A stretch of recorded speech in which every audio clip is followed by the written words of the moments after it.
I've got good news and bad news. Here's the bad news. Most protein bars are packed with sugar and unpronounceable ingredients. The good news? There's a better option. I'm Will, and I created IQ Bar plant protein bars to empower doers like you with clean, delicious, low-sugar brain and body fuel. IQ bars are packed with 12 grams of protein, brain nutrients like magnesium and lion's mane, and zero weird stuff. And right now, you can get 20% off all IQ Bar products, plus free shipping. Try our delicious IQ Bar sampler pack with 7 plant protein bars, 4 hydration mixes, and 4 enhanced coffee sticks. Clean ingredients, amazing taste, and you'll love how you feel. Refuel smarter, hydrate harder, caffeinate larger with IQ Bar.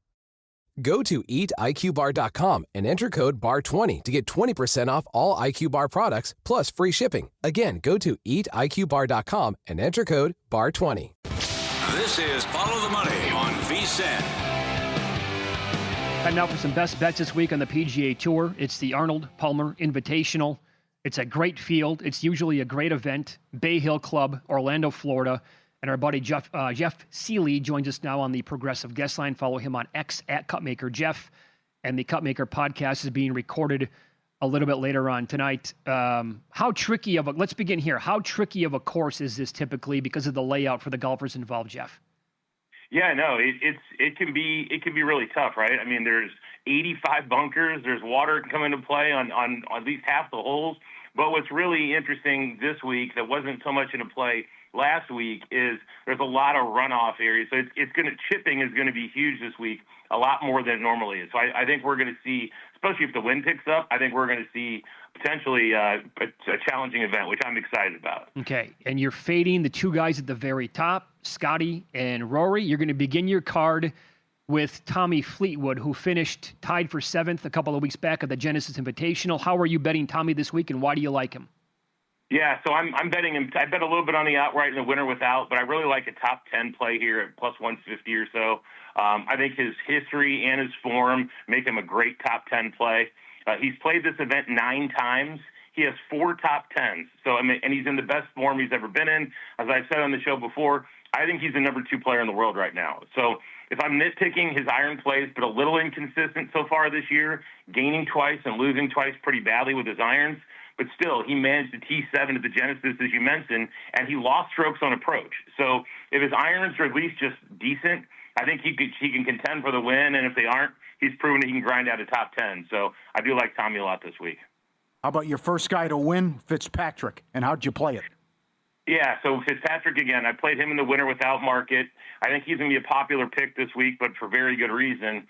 Over his last 100 rounds, he's top 5 in the field in tee to green, approach, and birdies or better. All 3 of those things, he's top 5 in. Those are 3 of the 7 stats I used to build my model this week, so clearly he's a very good fit. His form is good with a win, a top 10, and a top 20 in 3 of his last 5 events. He has a runner-up finish here and 3 more top 10s, so we know he can get it done at the API. Another runner-up finish with Scotty in the winner without, and we cash our tickets. Definitely like him outright, but I'm going to play him some top 10 as well. Okay, a little bit down the board now. This is a guy who's turned into one hell of a golfer, and you have made the case for him going back, I want to say, at least a couple of years here on the show, but you like Jake Knapp this week as well?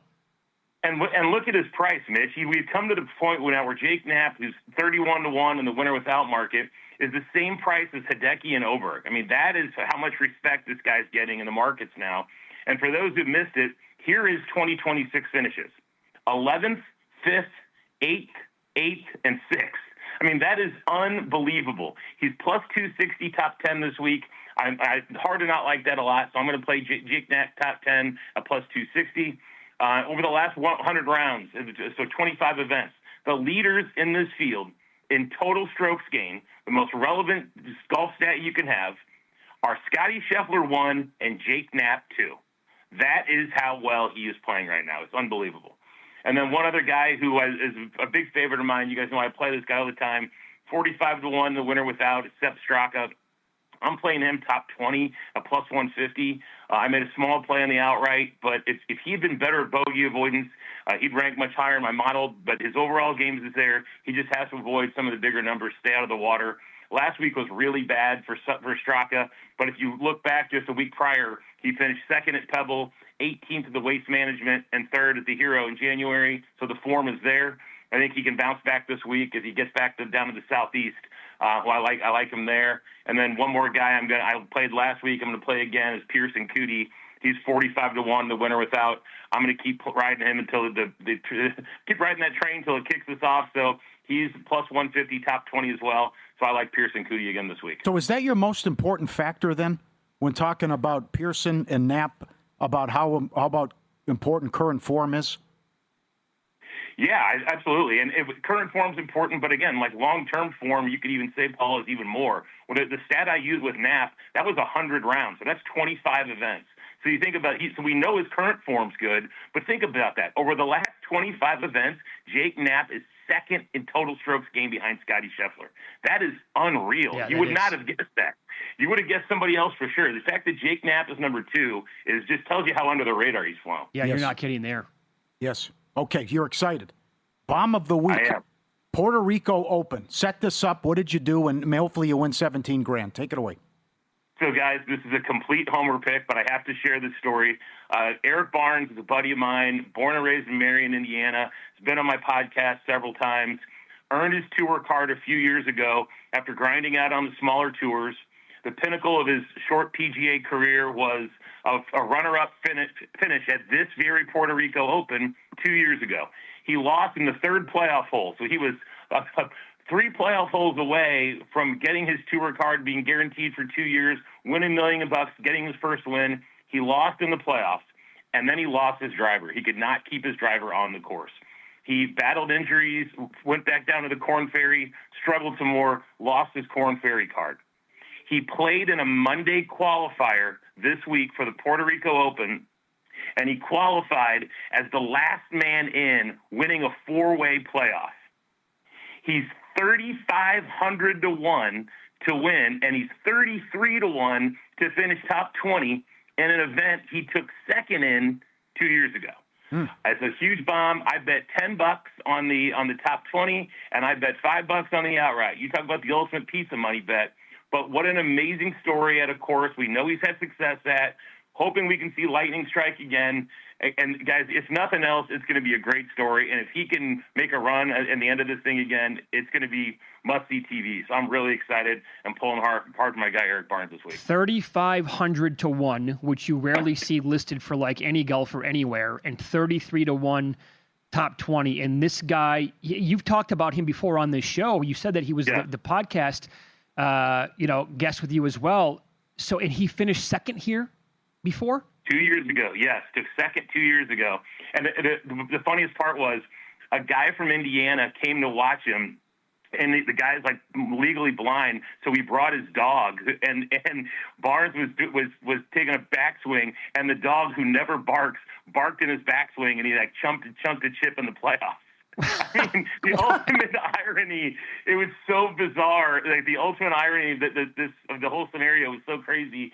And yeah, he ended. I mean, obviously things are a little different in Puerto Rico, but he ended up taking second in this, and now what a story. After battling back from injury, losing your card, if he could make a run, it would blow away the Anthony Kim in reality, because I mean, this guy, at least Anthony Kim was once one of the best players in the world. This guy has just been fighting, and now he's got some pretty incredible odds. So this would be a lot of fun. That would be one hell of a story. Well, we wish you luck with that. Great analysis as always, Jeff. Thanks for the time. Best of luck this week.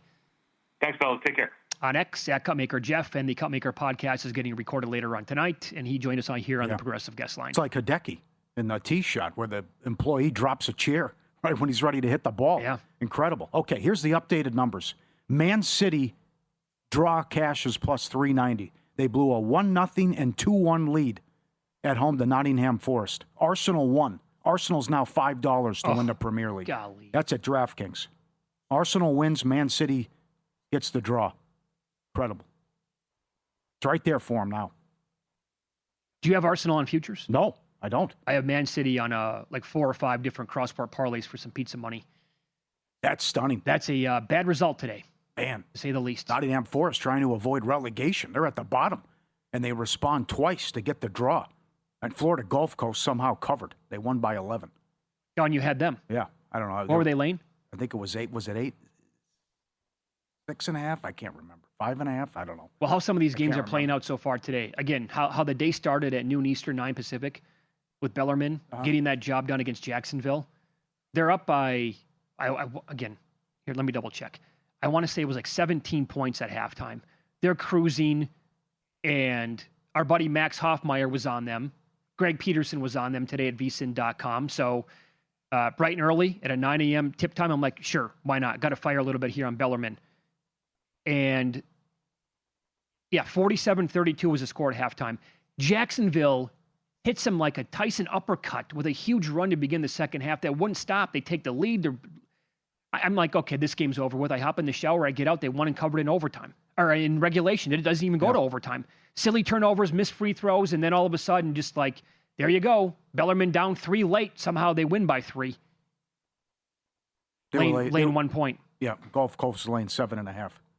Can you run that angle down again, too, with the double revenge? That's a good angle, because these really come into play here. Do you want the teams? Yeah, because that's why I like Gulf Coast today. They swept their opponent, North Alabama, and they body slammed them in one of the games. Okay, here's what I'll do. I'll send Luke, if you don't mind. That's a good list. I'm going to send the list over to Luke, and maybe he can put together something with the point spreads and all, so we have it all in front of us. I have the list of teams, but good. Like, what's going to change? I'm the better team anyways, and I swept you. I'm going to beat you again. That's how I look at it. Yeah. Just with how much? Win some, lose some is up next, and kind of a big trade today in the NFL. Details coming up here on VSiN.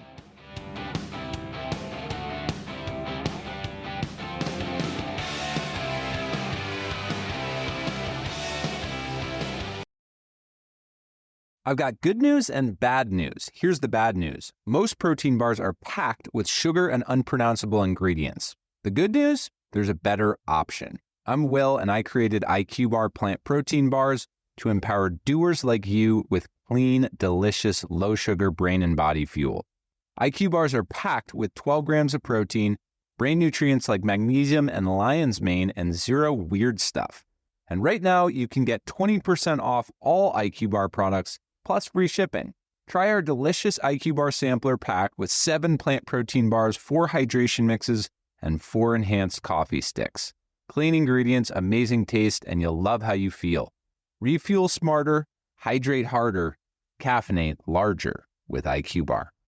Go to eatiqbar.com and enter code BAR20 to get 20% off all IQ Bar products, plus free shipping. Again, go to eatiqbar.com and enter code BAR20.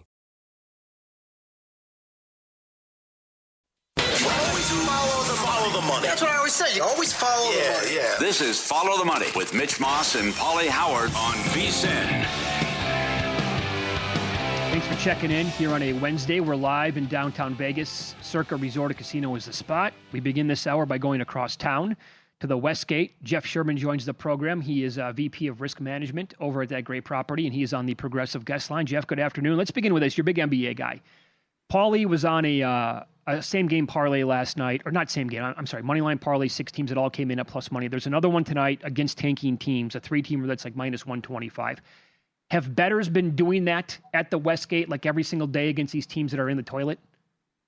Yeah, we do. We see that it's been happening more recently, and we try to adjust for that, and so we bump up money lines against the teams that are going for the top of the draft lottery.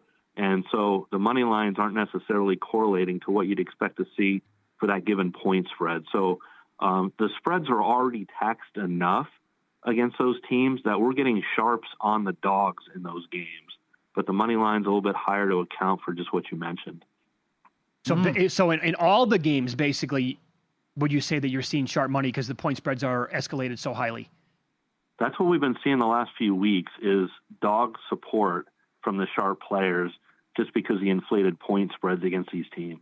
Okay. How are you handling this MVP discussion and with the markets? I know you took a big bet on Wembanyama, but how this could come down to games played and maybe not what happens in performance.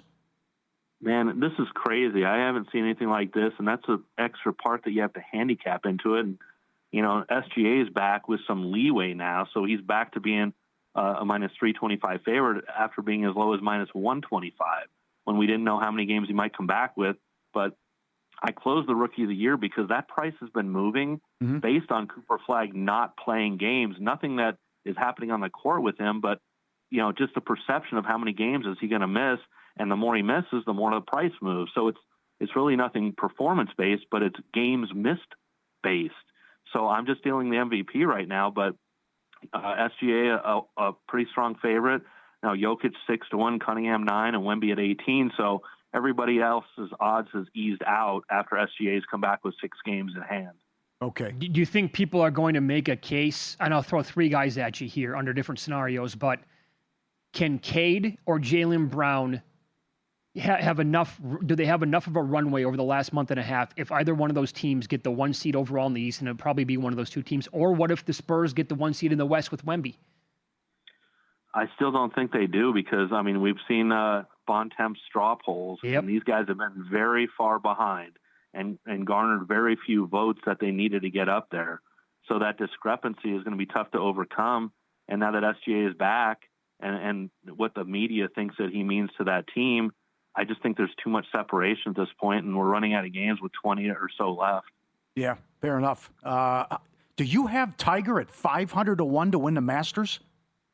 Yeah, I do, and this is the first year that we aren't seeing much support at all for him, that we don't have any liability at that number. Wow. And this is the first time that the public has been turned off because he hasn't played a competitive tournament since 2024. So he's been out of competition for so long that the betting public isn't even involved with him at 500-1. But we still have a month to go before that tournament is played. And if it's announced that Tiger is going to come back and give it a shot. He said he might play an event. Yeah. If he's involved in the Masters, you will absolutely see bets come in on him at that number, and you're going to have to lower it, obviously, pretty quickly, I would imagine. Yeah, it would go lower if he played one prior. If he goes into the Masters cold turkey, I don't think he'd be less than 300-1. It'd just be, like I said, it's been so long out of competition, and I know his history there, and something that we might get more involved with is the make-miss cut price. I think you'd see a lot of handle on that. But for winning outright, the one thing is he always says he only wants to tee it up if he feels he can win. And I think going in, his mindset would be to make the cut. I don't think he'd say it publicly, but I think the cut would be his where he's striving for winning. I don't think that's in the question right now. Mm-hmm. So for the Arnold Palmer this week, Scotty's involved, short number there. Rory as well. He's at 10-1 or below to win it. Where are you seeing some respected or sharp money on this tournament? Well, we took a $5,000 wager on Scheffler at 7-2, and that moved him down to plus 325. Gotten some sharp money on McIlroy at 10-1. He's down to 9. Number 1 in ticket count so far is Jake Knapp at 40-1 with us. Number 2, Fleetwood at 20-1. So those two are seeing quite a bit of support. But the one thing about this Palmer and the signature event, we've had a few signature events recently, and it's almost the same field, just migrating to different places. So there's a lot of familiarity with how these golfers are playing in relation to one another. So the fluctuation odds hasn't been too much, but the support you're seeing differentiated by how they've been playing recently. Who do you like this week? I played 3 golfers. I played Fitzpatrick at 25-1, Jake Knapp at 50, and Pearson Coody at 60. And I really like the way Coody's been playing. He's been under the radar, but with some solid results. Finished 14th here in 2023. And he's almost like what Jacob Richmond did, that type of form going in. And I think he's going to crack through with a win soon. Do you bet guys like him, or maybe all of them, to finish in placement markets as well, or are you only an outright guy? I've been getting less involved in everything on the weekly basis. So I'm going to concentrate a lot of that when I get to the majors. So a matchup here and there, but I've just been dabbing in the outright markets lately. How much are you also paying attention to something like LIV for the Masters? Because I know Rahm's been pretty damn good so far on that side of the golf world, and they're playing in Hong Kong this week. And DeChambeau, I know, is going to be popular as well, but how much are you paying attention to that on a daily/weekly basis? Well, I do because we book it, so I pay attention to that and see how the results go and make adjustments. Right now the start of their season's been through the middle of the night a bit, but the Australia event's been great. We got solid handle on it, and the crowd down there is incredible. So that's a really good tournament. and especially with the story of Anthony Kim winning. He won at 200-1. Now he's 50-1 this week, and we're seeing support for him. So there's some storylines building up with that you just have to pay attention to. So we were talking baseball yesterday on the show. We had a futures draft here on VSiN, and you sent me a text that a couple of guys over at the Westgate are super high on one of the teams that we brought up, and it's the Pittsburgh Pirates. What bets do they like with Pittsburgh, and why do they like them? Well, I know these guys here have played the Pirates over their season win total. I think it's 76.5 or 77.5, and we opened 78.5 and have moved it up to 80.5, looking for some under money to be different than the market. They bet them to make the playoffs, the division, but from talking to them, they said there's a couple factors here. They like the young talent that they have. Everyone knows Skeens is a starting point, but they like Bubba Chandler and him coming up this year. You see Connor Griffin, that's a favorite for the Rookie of the Year. Randy, that does our baseball odds, just put him up at plus 175 today. And then the mix of veterans that they got with Marcell Ozuna, Ryan O'Hearn, and Brandon Lau, adding those guys to the mix. And they also think that O'Neal Cruz is likely to have a bounce-back season. So putting that mix of veterans with the youth together, think that can be I correlate it to how I thought the Charlotte Hornets would be this year, and that's what they think of the Pittsburgh Pirates. Okay, very good. We were on the same page with Charlotte overall. I have them every which way but loose, which I believe you do as well. We started NBA. Let's close NBA, Jeff. And Jeff Sherman's our guest, VP Risk Management over at the Westgate on the Progressive Guest Line. Two of the best teams in the NBA since the calendar flipped over to 2026 tonight. Charlotte at Boston. Do you have a bet on this game overall? And what do the bets look like at the Westgate? Yeah, we took Sharp play at +7. I did play Charlotte +7. I've just been so impressed with how they played solid teams on the road. I mean, to me, they've been better on the road. And they won by 20 points at Oak City earlier in the season. So they're more than capable of hanging with the top talent in the league. And they just feel to play more freely on the road. So I thought that was a bit of leeway, and that's the only one I got involved with tonight is Charlotte +7. But you have to be ultra impressed with the way they've been playing lately. And I don't think that's going to let up. I'm guessing that a team like Detroit, let's say whoever gets the 1 seed in the Eastern Conference, I would speculate that the last team that they want to see as the 8 would be this team. Would you agree with that? I fully agree. I don't think there's any team that wants to start out in the first round against the Hornets. Yeah. Do you think these Metallica tickets could get to $5,000 in the secondary market?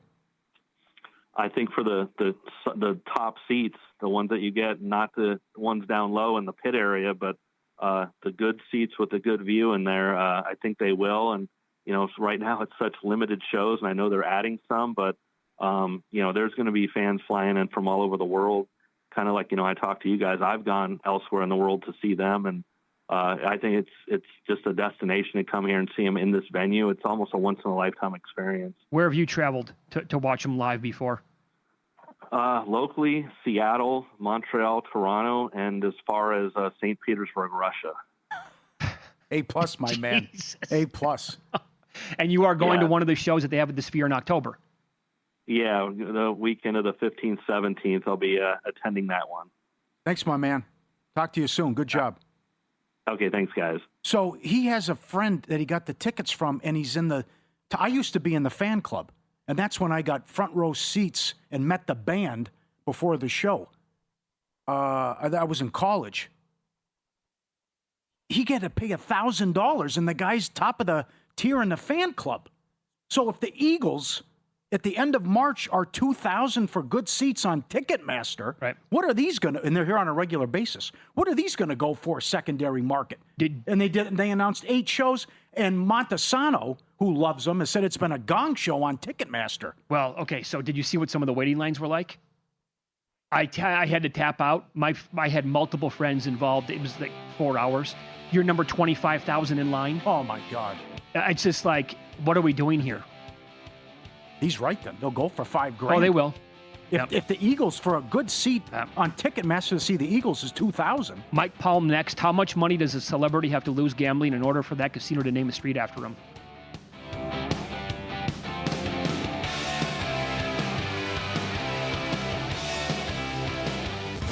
This is Follow the Money on VSiN. Paulie, we're about to hear some eclectic bets from our next guest, Doug Kezirian, on the program. The Doug Kezirian Sports Network can be found on YouTube. Follow him on X at Doug Kezirian as well, and he is on the Progressive Guest Line.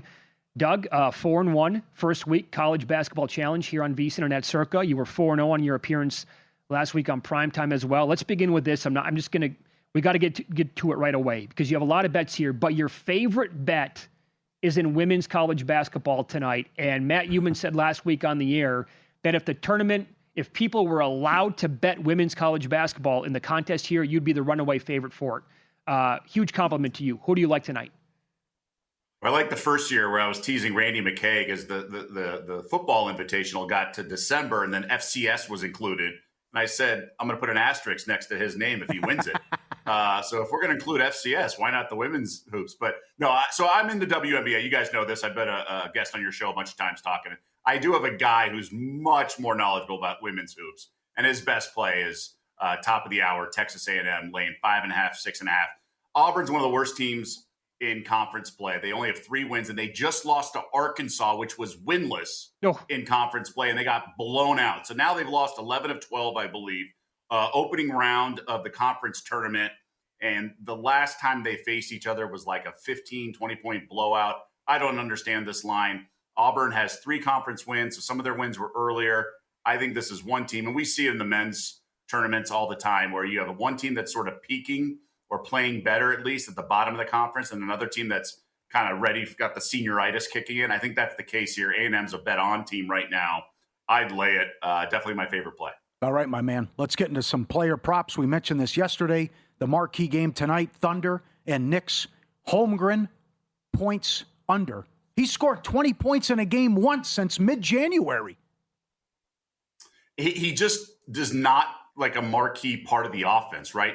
In the finals last year, he was going under a bunch, kind of lingering in the corner. They were being guarded by like a small forward, especially when Hartenstein's in the lineup. He's not really active in the paint. He stretches because Hartenstein obviously can run some point center at the top of the arc, and they do a lot of screening through Hartenstein, but mostly Hartenstein's on the block. So this Holmgren trend's been hitting. Now he has not played against the Knicks in like 3 years, okay? Hartenstein was the Knicks center the last time Holmgren faced. I was looking at some matchups, and you know how Cat gets in foul trouble and all this. So I was trying to think of an angle. This is the first meeting between the two teams this year. Didn't play against them last year. All in all, this streak's going to come to an end at some point, but I think you just have to keep playing it. Another element to this, obviously SGA returning, so that's usage, but Case and Wallace, right? These other guys who've since become more assertive on the offensive side of the floor just because they've gotten a lot of minutes under their belt with SGA out. So they're not just there to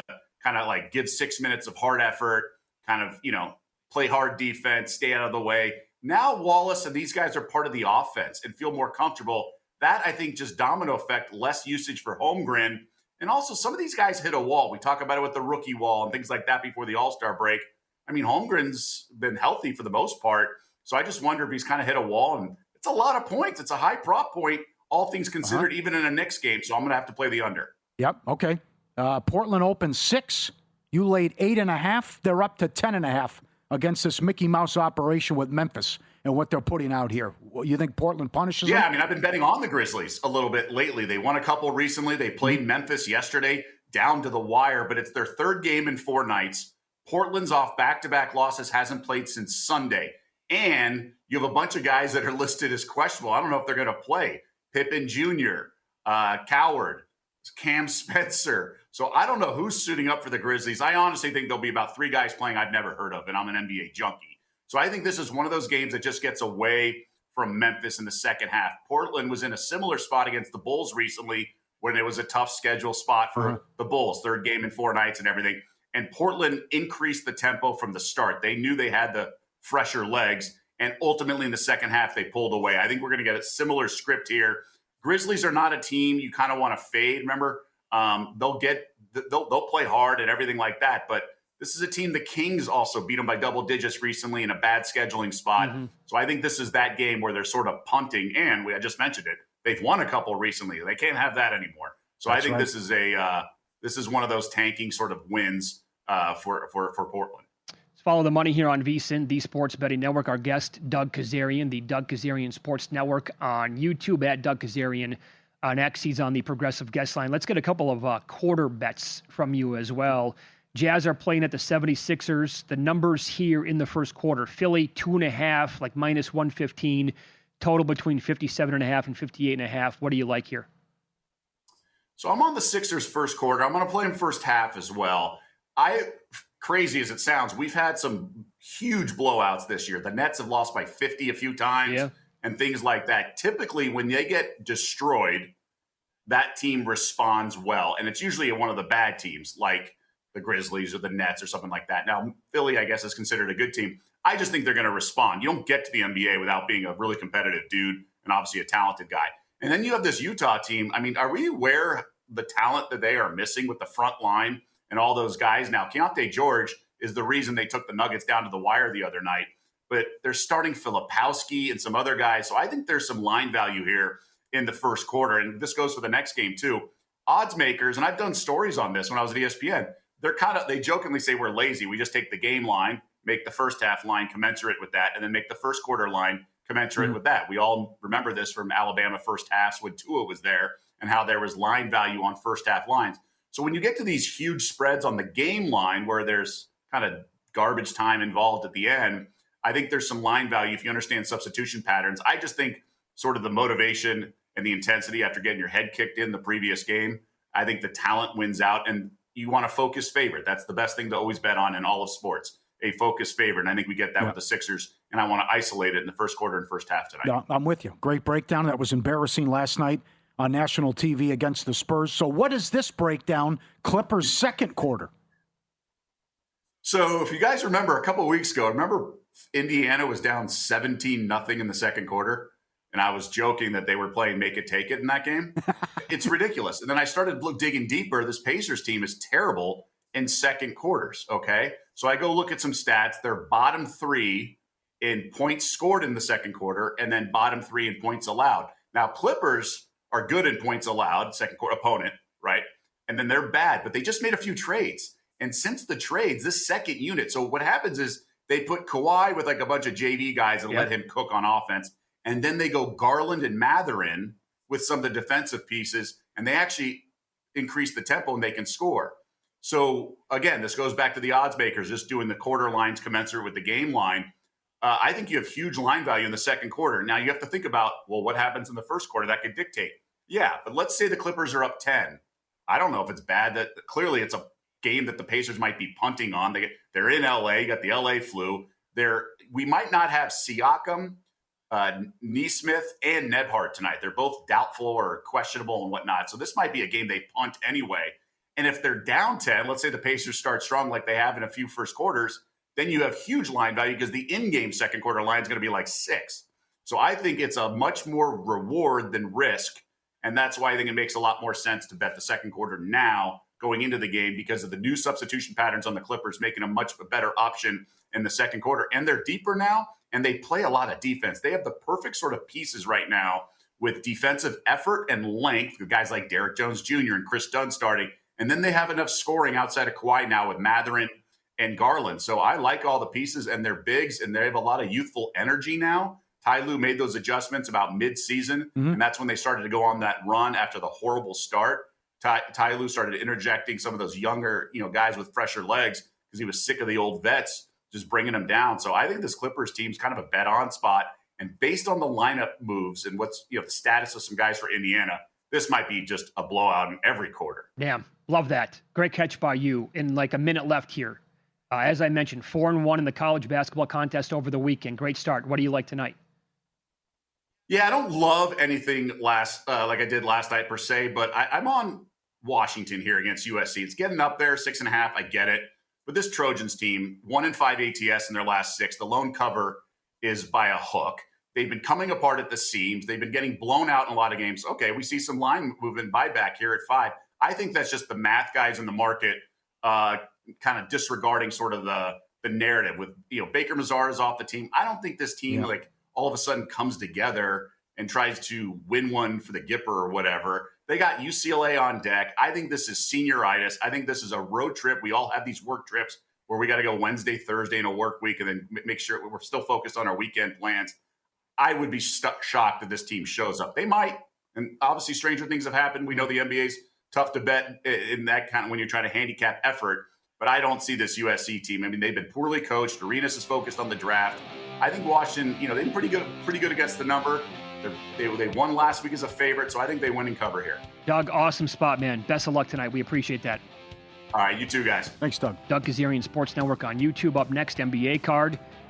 Two best teams in the league since the beginning of the year are playing tonight. I'm not talking about the Thunder and the Knicks.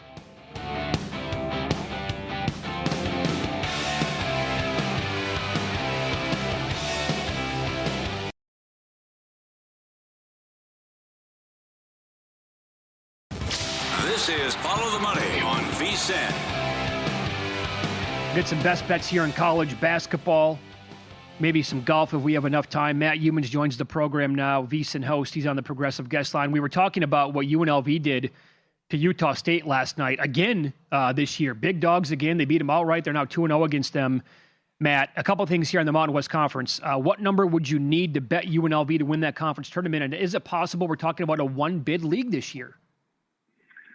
Yeah, I've been a proponent of the Mountain West Conference for a long time, and there's been some really good basketball teams come out of this conference. But that's not really the case this year.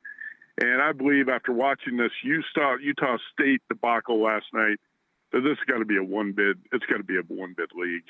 And if you look at Utah State's resume, and I've heard several people in the last week say that team is a lock to get in the tournament. Mm-hmm. Paul, call up Utah State's resume right now and tell me what the best win is for Utah State outside the conference. It's a joke. I don't see any way that team should be a lock to be in the tournament. And I say like I said, I'm a proponent of the Mountain West, but I say it's a one-bid league. When you have your first-place team getting swept by UNLV and losing by 27 at the Thomas Mack last night, look, this Rebels team's got athletic ability. They've got some talent, but they've been a clown show the majority of the season. And they win by 27 and sweep Utah State. You can't tell me Utah State's a lock to be in the tournament. Whoever wins the tournament gets in. I say it's a one-bid league, and I will stick to that. So I thought it was embarrassing for Utah State what happened last night.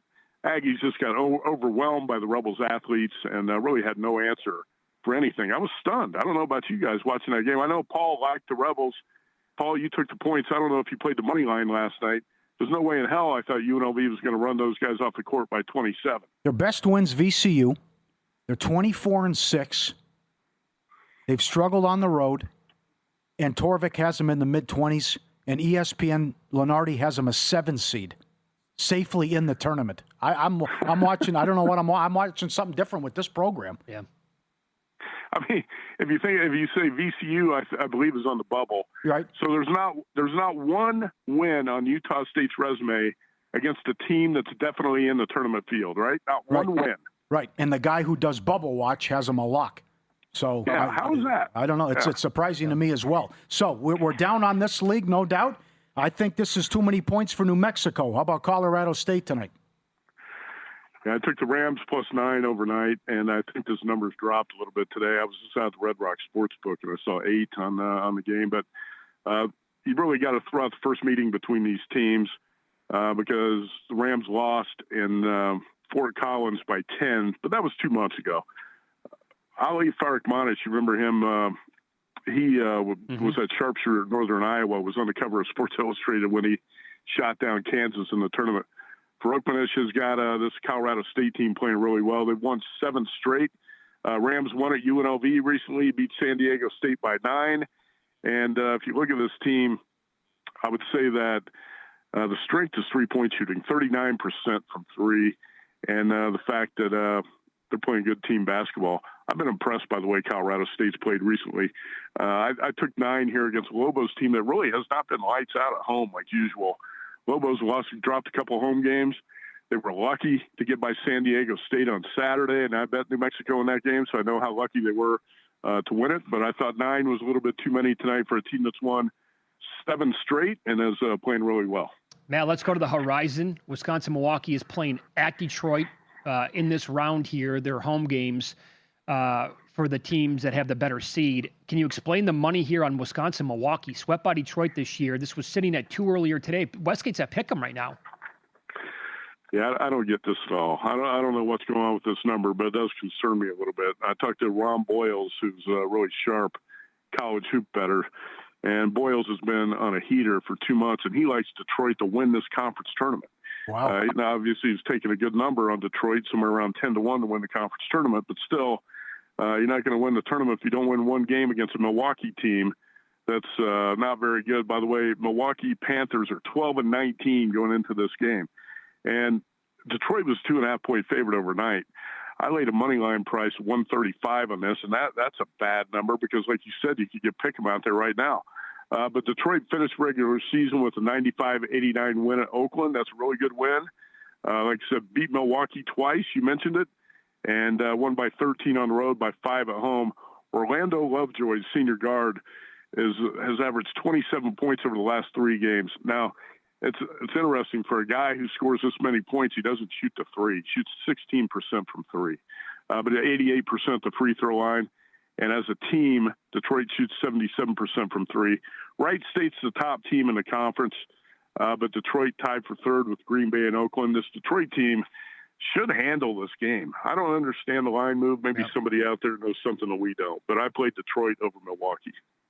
All right, you're a Big Ten guy. You went to Purdue. You have a great read and a great pulse for that team and also the entire conference. They have been in the conversation for, maybe I'm wrong on this, you can correct me, one of the most disappointing teams in college basketball this year, maybe. They're laying a huge number tonight on the road against Northwestern overall. You want the dog? Yeah, it's not like Purdue has any bad losses. You know, the teams they've lost to are respectable, but they've lost too many games, and they've lost too many home games. To lose 4 home games is ridiculous. When Purdue has a mediocre team, don't even lose 4 home games. So a preseason number 1 team should not be happening. And I even Sunday at Ohio State, I couldn't believe Purdue was a 6.5 or 7-point favorite. I made that number like 2.5. So this team's been overrated, overpriced in the market. At some point, you know, everybody expects they're going to flip the switch and say, okay, enough. We're done clowning around. We're going to show up. We're going to take this seriously. Maybe that happens tonight in Evanston, but I don't know why, because this team's goal was to win the Big Ten. That's shot to hell. So now the goals are to win the Big Ten tournament or to get to the Final Four. But you can't just flip a switch and get there. And I'm not sure a game in Evanston on Wednesday night is going to mean that much to this team. They got senior night against Wisconsin coming up on Saturday. DraftKings had the best number out there. I've been betting against Purdue pretty consistently. Aside from the Indiana game, I knew that Purdue was going to blow out Indiana on that Friday night about a week ago. But otherwise, this team's been overpriced. I think 11.5 is too much tonight. 10.5, 11.5. Take it with the Purple Cats. I think the underdog's going to hang in there against a Purdue team that's just not really showing it's not defending. Purdue's not defending very well. And the seniors like Braden Smith, Fletcher Lawyer, Trey Kaufman-Wren, these guys are not playing with a great sense of urgency right now. Maybe that changes when you get to more important games in the postseason, but I don't think that changes tonight. Great so Purdue's going to have to prove it to me, and I took the points. Oh, sorry about that. Great start in the college contest. Tell people about the contest and how Paul Stone got off to a 5-0 start. Yeah, how about that? Stone Cold Locks. Paul Stone was the winner of the contest a year ago, 30-19-1 against the spread. Even more impressive, though, he was 8-1-1 on his best bets last year. And if you follow the football contest, you know how hard it is to, single out a best bet and win it pretty much every week. And Paul Stone's done that. Now 9-1-1 on his best bets the last 2 seasons in this contest. Great job by Tim Murray, 4-0-1. Doug Kazarian, 4-1. I think 9 of our handicappers were at 3-2 or better, and that was a positive start. So we're going to have one more regular season week this Saturday, 5 plays per handicapper. Then obviously we have to take the conference tournaments off, and we'll come back for the NCAA tournament. Now, first Thursday and Friday, the first round, we're going to have 15 plays per handicapper, so that's going to be a monster. So it's going to be the best part of the contest. Wow. Are you going to be betting Shane Lowry anytime soon? So I'm, I was sick Sunday about Shane Lowry for a little while. Then I went to KFC and shook it off. But, seriously, that's where I went. I had to go somewhere. I said, I can't stay home. This is ridiculous. So I went out to KFC and felt better. But this is twice it's happened in a month. I had Hideki Matsuyama on Super Bowl Sunday, and he blows the lead on the last hole and loses in a playoff. And then Shane Lowry again. So I'm not real happy about the world of golf betting right now. Now, I will say I did hedge on Lowry, and I had a Lowry top 10 plus 230, but that doesn't make you feel any better, really, when you had an outright at 20-1. Just a quick look at Arnold Palmer this week, and I can't come back with Lowry here. Just can't do it. That was an epic choke job. Up 3 with 3 holes to go, hitting into the water twice. Maybe he regroups and plays well this week, but, man, that's going to be tough to do. And you look at guys like Rory McIlroy, who I think is going to play really well this week. Rory, Justin Rose are guys I think are worth a shot here. And last night we did the show. We had 4 guests on who talked golf, and all 4 mentioned Matt Fitzpatrick. And Jeff Sherman was one of those guests. I know Sherman mentioned Fitzpatrick with you guys earlier today. So I was just out at the Red Rock Sportsbook, and I found 25-1 on Fitzpatrick. I'm not doing a bunch on this tournament, not playing a bunch of matchups. I will play guys to finish top 10. But Fitzpatrick, 25-1. I took Jeff Sherman's tip there on Pearson Coody. Coody is a good young player who's going to win, and when he wins, it's going to be at a big number. And I got him at 60-1 this week out at the Red Rock, and also Justin Rose at 55-1. So that's how I played on the Arnold Palmer. Very good. Best of luck tonight and this week as well, Matt. Thanks, man. We appreciate it. Okay, you bet. Thanks. Thank you. Up next, our best bets. We'll recap the betting from last night and give you our in-pocket plays. And a team in action tonight, again, with some serious home-road splits. Find out that team next.